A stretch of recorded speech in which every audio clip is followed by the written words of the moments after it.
அழகான நூலும் அறிவார்க்கும் நூலும் உறவாடும் வாசகர் உள்ளம்.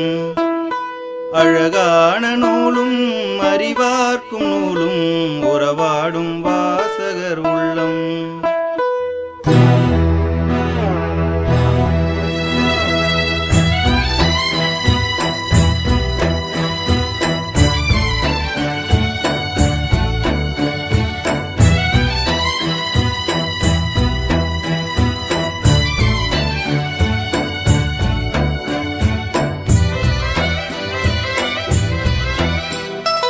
அழகான